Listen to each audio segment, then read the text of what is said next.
आज सबसे पहले बात उस आपदा की जिसको लेकर ये सवाल उठाए जा रहे हैं कि ये प्राकृतिक है या फिर इंसानी। क्या प्रकृति को लेकर गंभीर होने का वक्त हो गया है? क्या हमने प्रकृति को बहुत ज्यादा नुकसान पहुंचा दिया है, उसका बहुत ज्यादा दुरुपयोग और दोहन कर लिया है? ये सवाल उत्तराखंड से आई आपदा को लेकर उठ रहे सवाल हैं। इन पर हम आगे बात करेंगे, लेकिन सबसे पहले बात उन 34 लोगों की जिन्हें बचाने के लिए पिछले 36 घंटों से जद्दोजहद चल रही है। ये वो मजदूर हैं जो तपोवन में एनटीपीसी की परियोजना में फंसे हुए हैं। उम्मीद की किरण इसलिए रोशन है क्योंकि शाम 6 बजे तक 180 मीटर में से 130 मीटर तक रेस्क्यू टीम पहुंच चुकी है। और इसीलिए मास्टर स्ट्रोक की कवर स्टोरी उस सुरंग की कहानी जो पूरी बन गई अगर होती तो मजदूरों की जान जोखिम में नहीं पड़ती।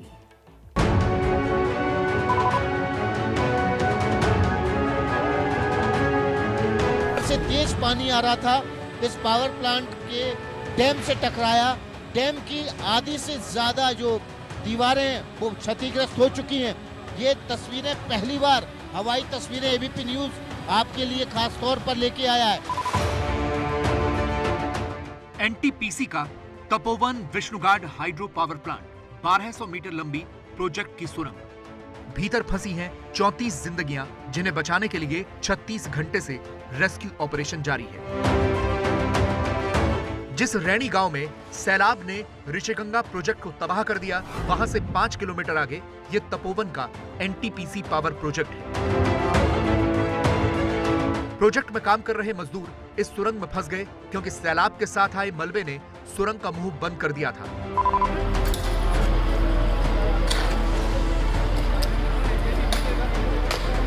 इसके बाद युद्ध स्तर से सुरंग में फंसे हुए मजदूरों को बचाने का काम शुरू किया गया।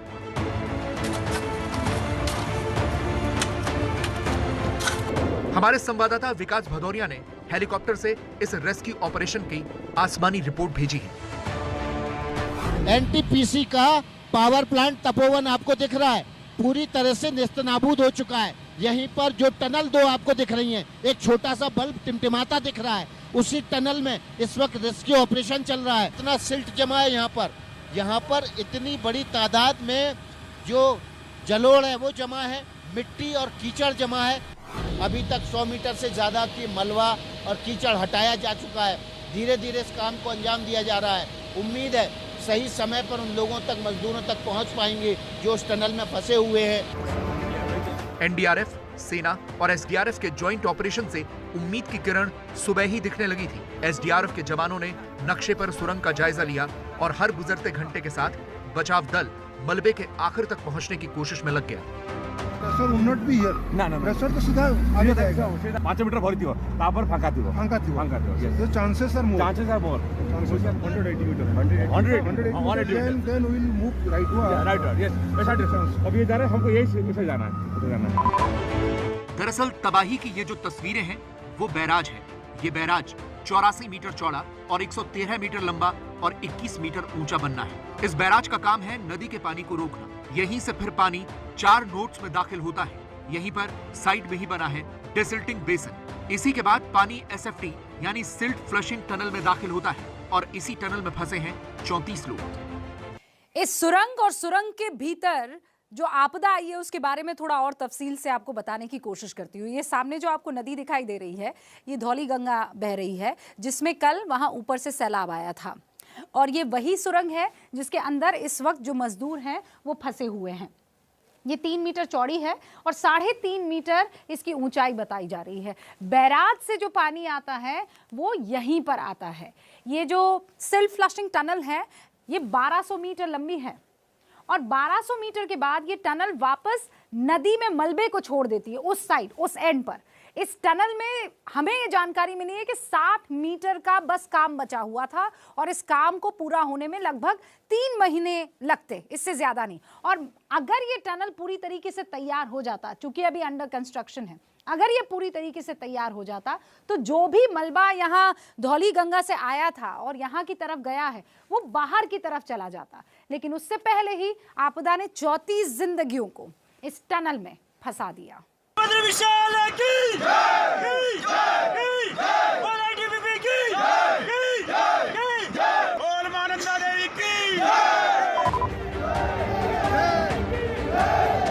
इससे पहले कल छोटी सुरंग से 12 मजदूरों को जब बाहर निकाला गया तो त्रासदी पर भारी जान बचने का जोश हम सब ने देखा था।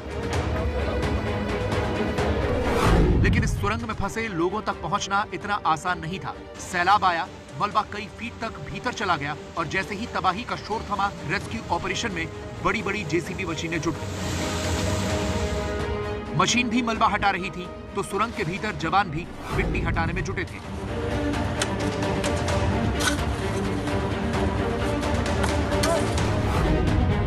स्निफर डॉग की मदद से मलबे के बीच जिंदगी के सुराग तलाशे जा रहे हैं।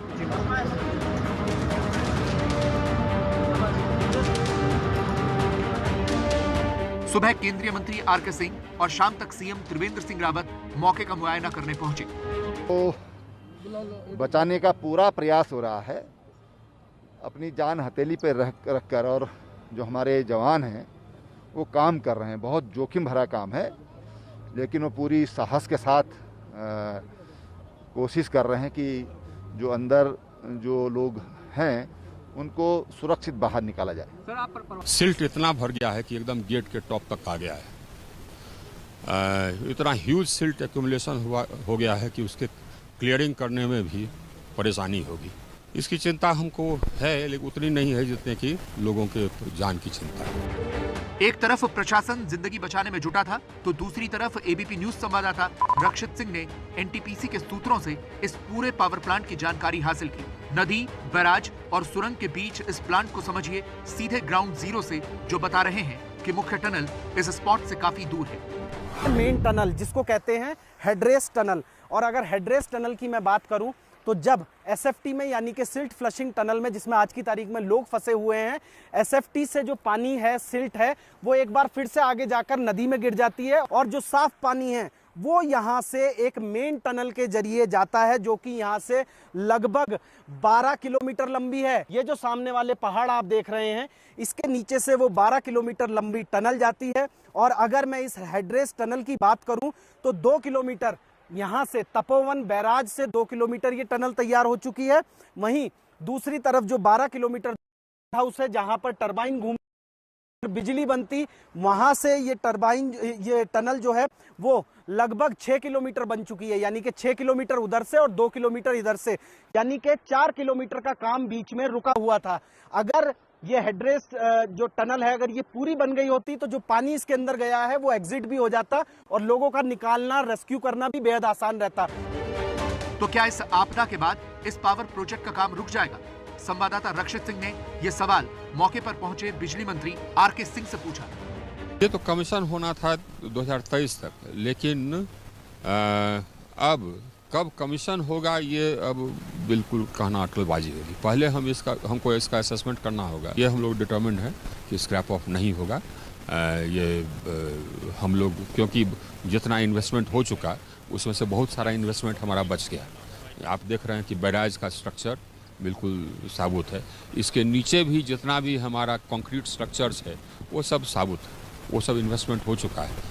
जिस टनल में इस वक्त मैं खड़ी हूँ, ये वही टनल है जहां पर मजदूर फंसे हुए हैं। इसको थोड़ा अंदर से अगर जाने तो टनल में इस वक्त भी हमारे जाबाज लगातार रेस्क्यू ऑपरेशन में जुटे हुए हैं। इस टनल के बारे में जो जानकारी अभी तक हमें हासिल हुई है वो ये है कि 250 मीटर भीतर जाने पर इस टनल में एक मोड़ आता है, एक कर्व आता है, और ये अनुमान जताया जा रहा है कि उसी मोड़ पर सारी जो गाद है वो भरी हुई है। उसके बाद ज्यादा मलबा नहीं है, बस वही वो जगह है जहां पर इतनी मिट्टी जमा हो गई है।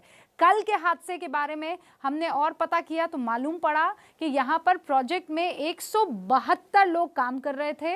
172 इस वक्त वहां टनल में काम कर रहे थे। 34 अभी भी इसी सुरंग के भीतर जो है वो फंसे हुए हैं। 83 लोग लापता बताए जा रहे हैं। 12 को कल रेस्क्यू कर लिया गया।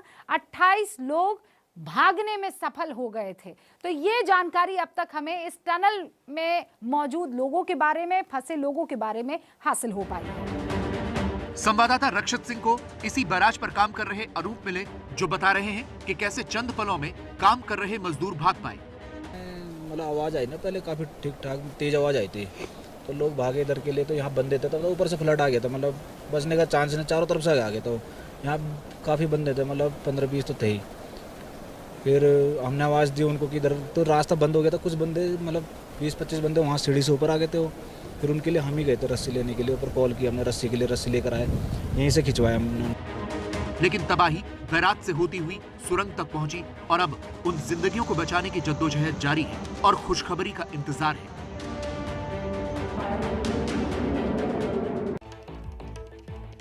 और वो जो सवाल बिल्कुल शुरुआत में आपसे पूछा था उसको दोबारा पूछती हूँ। सवाल ये कि विकास के नाम पर पहाड़ों का विनाश किसने किया, कौन कर रहा है? क्योंकि हम ये कहकर नहीं बच सकते हैं कि विनाश प्रकृति की वजह से हो रहा है। प्रकृति अगर अपना ये रूप दिखा रही है तो उसके पीछे की वजह को भी तो तलाशना होगा। उत्तराखंड के जिस इलाके में यह हादसा हुआ है वहां बहुत सारे हाइड्रो पावर प्रोजेक्ट्स हैं, लेकिन क्या हमें वाकई इतनी सारी परियोजनाओं की जरूरत है? जवाब इस रिपोर्ट में। लोक गायक जन भावनाएं जन जन तक पहुंचाते हैं और उत्तराखंड के हाइड्रो प्रोजेक्ट या पावर परियोजनाओं को लेकर ये भावनाएं और आशंकाएं बहुत पहले से थी कि देवभूमि को बिजली भूमि क्यों बना दिया।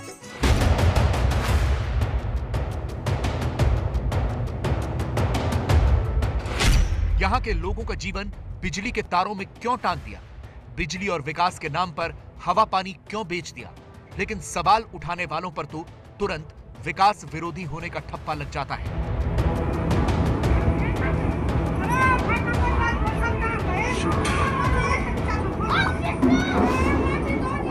लेकिन फिर भी सवाल तो उठेंगे ही कि विकास के नाम पर पहाड़ों का ये विनाश किसने किया।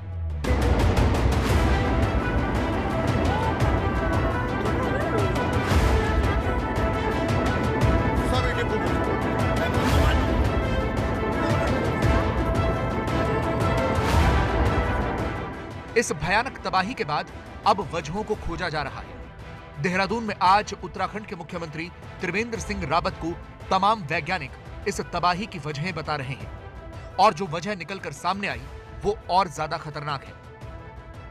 यह तस्वीर इसरो ने जारी की है।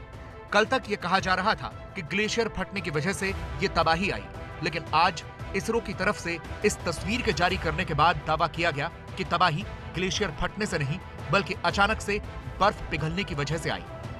यह तस्वीर एक ही जगह की ली गई है। 6 फरवरी को आप देख सकते हैं कि बर्फ जमी हुई है, लेकिन 7 फरवरी को यहां से बर्फ पिघली हुई नजर आ रही है। दावा है कि यही बर्फ ऋषिगंगा में पिघल कर गिरी और फिर इसी से ऋषिगंगा में बाढ़ आई। एबीपी न्यूज संवाददाता विकास भदौरिया आपको हेलीकॉप्टर से वो जगह दिखा रहे हैं जहां ये ग्लेशियर था और फिर ये कैसे पिघलकर नीचे नदी में गिरा।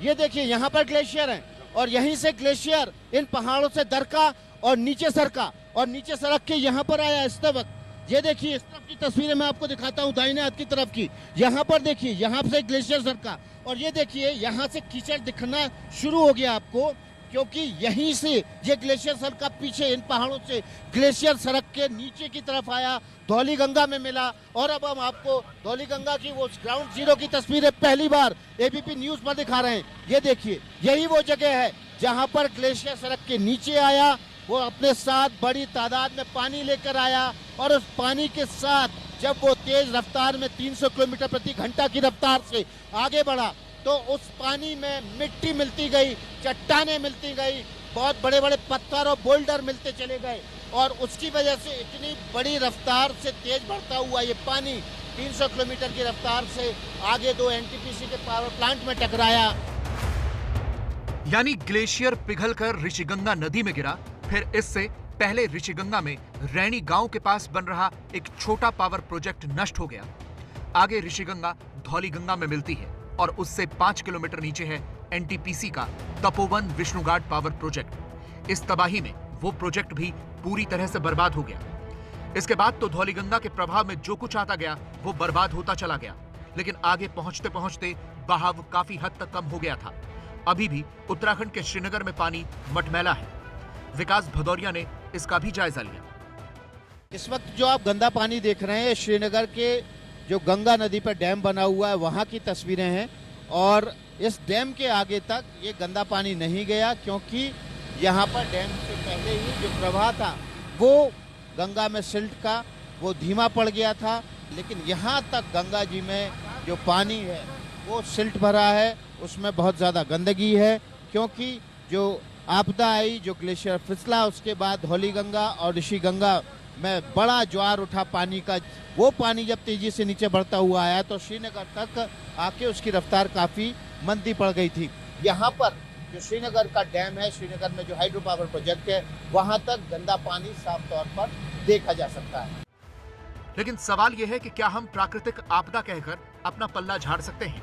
क्योंकि हर बार उत्तराखंड को ही ये सब झेलना पड़ता है। जितने डैम उत्तराखंड में बन रहे हैं, क्या उनकी जरूरत हमको है?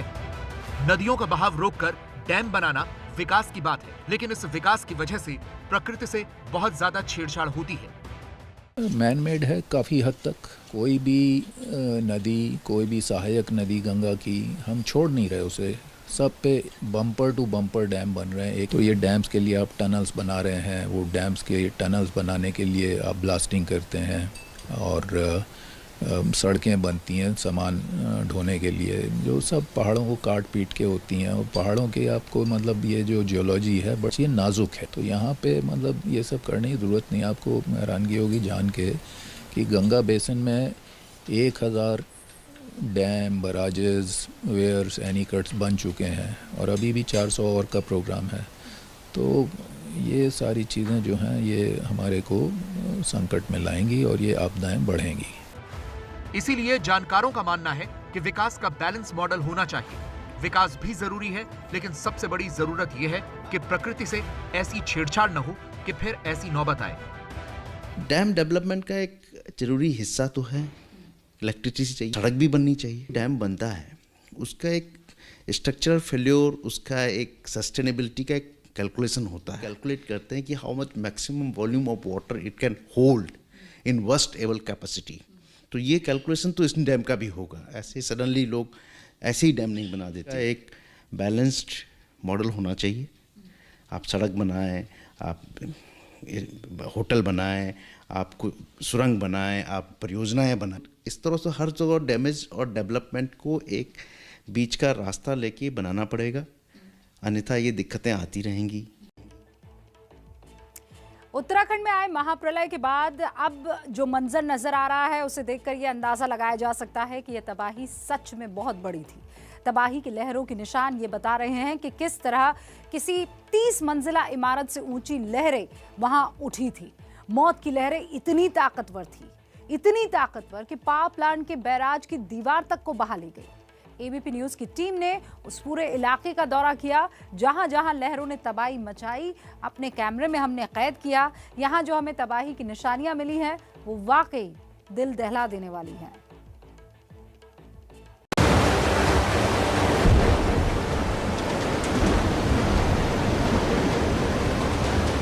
करीब 300-350 किलोमीटर की रफ्तार से जब ये सैलाब इस बैराज से टकराया तो आप देख सकते हैं किस तरीके से एक बड़ा छेद बैराज के अंदर हो गया।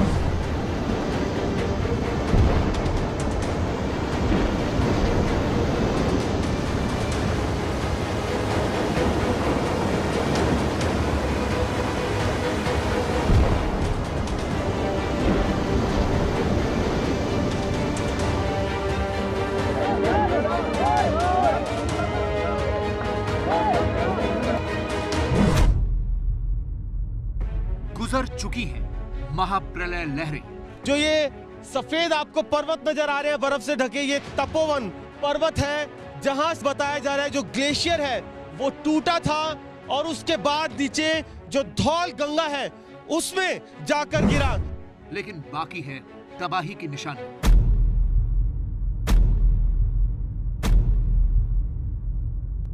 जो ये मिट्टी का जो ये आपको मलबा दिख रहा है, यहाँ पर एक पुल होता था, वो पुल अब गायब हो चुका है। जो ये टनल है पूरी तरीके से कीचड़ से, पानी से भर चुका है।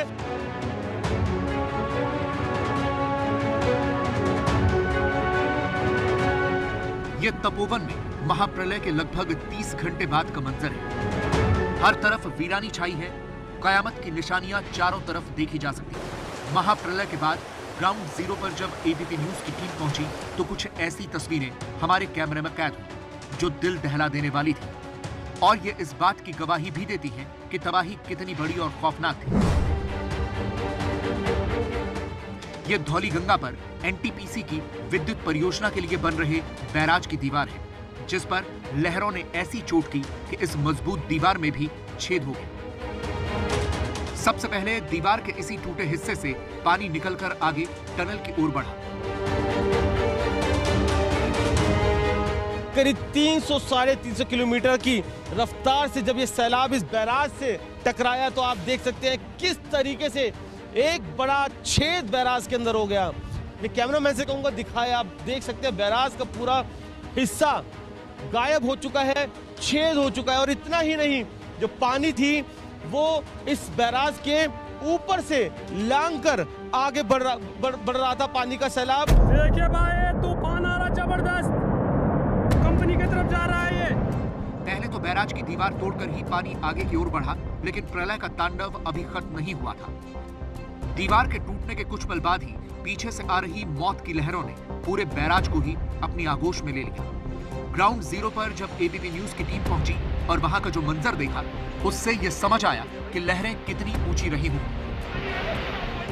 रैनी गांव वो जगह जहां पर ग्लेशियर फटा और तबाही मच गई।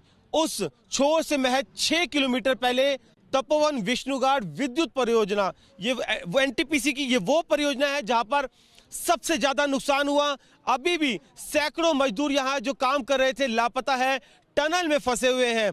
आप देख सकते हैं जो बैराज है उसके ऊपर भी आपको मलबा नजर आ रहा है। उससे साफ है कि जो पानी था यहाँ पर, जो सैलाब था, वो बैराज के ऊपर से बह रहा था। और ये बैराज जो आपको नजर आ रहा है करीब 30 से 35 मीटर का नजर आ रहा है, जबकि पहले 60 से 70 मीटर नजर आता था। करीब 30-35 मीटर की मिट्टी भर गई है। यानी कि अंदाजा लगा सकते हैं जो सैलाब यहां से गुजर रहा था वो करीब पानी के ओरिजिनल लेवल से 100 से 150 मीटर ऊपर बह रहा था। जो कुछ उसके सामने आया उसको अपनी आगोश में लिया, तांडव करते हुए पानी का सैलाब आगे बढ़ता चला गया।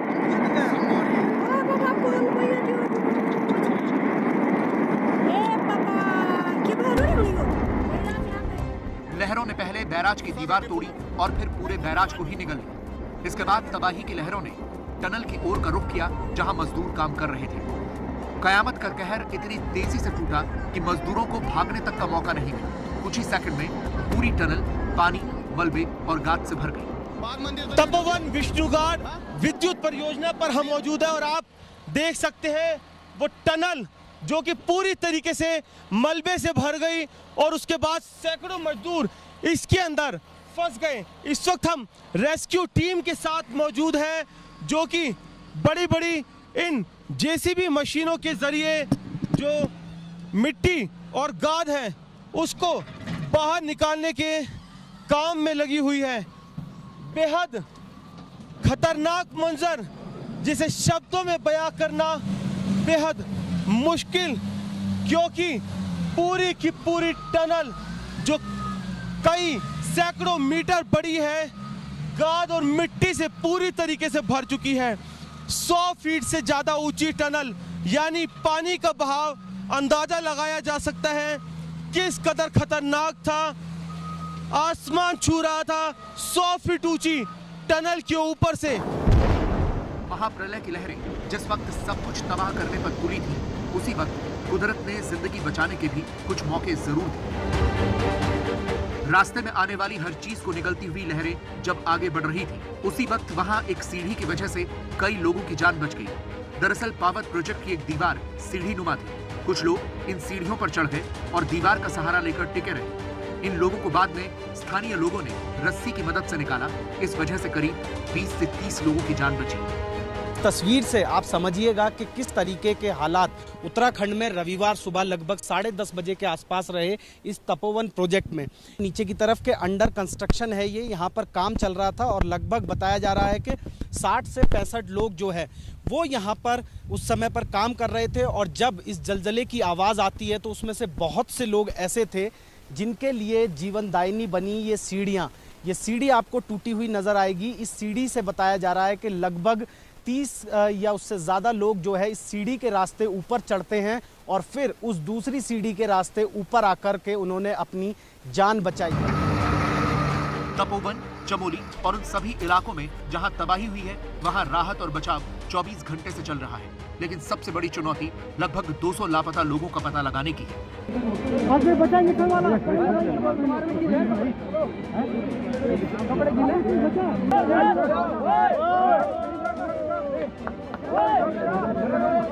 अरे रुको। इसके अलावा जिन गांवों से संपर्क पूरी तरह टूट गया है उन्हें जल्द से जल्द जोड़ना भी एक बड़ा सिरदर्द है। जिन गांवों में संपर्क टूटा है उनमें से एक रैनी गांव है। एबीपी न्यूज रैनी गांव के करीब पहुंचा है।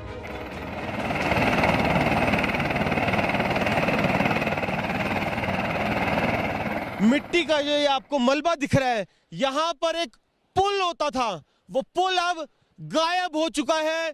वो पुल जो कि इस पॉइंट को यानी कि इस आखिरी छोर को उस छोर से जाकर पुल को मिलाता था और उसी रास्ते से आगे जो सामने आप रैनी गांव है वहां पर जा सकते थे। और इस रैनी गांव के आगे ही कुछ किलोमीटर चलने पर चीन शुरू हो जाता है, यानी हिंदुस्तान का ये आखिरी छोर है जहां से ये ग्लेशियर टूटा और नीचे धौल गंगा में जाकर गिरा और उसके बाद तबाही मच गई। इन इलाकों से जल्द संपर्क जोड़ना बहुत जरूरी है। रैनी समेत 13 गांवों से इस तबाही के बाद संपर्क टूट चुका है। इन 13 गांवों में मलारी और घनसाली के इलाके भी हैं। ये वो जगह है जहां भारत चीन की सीमा लगती है। उत्तराखंड में कुदरत का ऐसा कहर पहली बार नहीं आया और इसे आखिरी भी मान लेना बड़ी भूल होगी। ऐसे में अब जरूरत उन कारणों को तलाशने की भी है जिससे कुदरत का गुस्सा रह रहकर भड़क रहा है।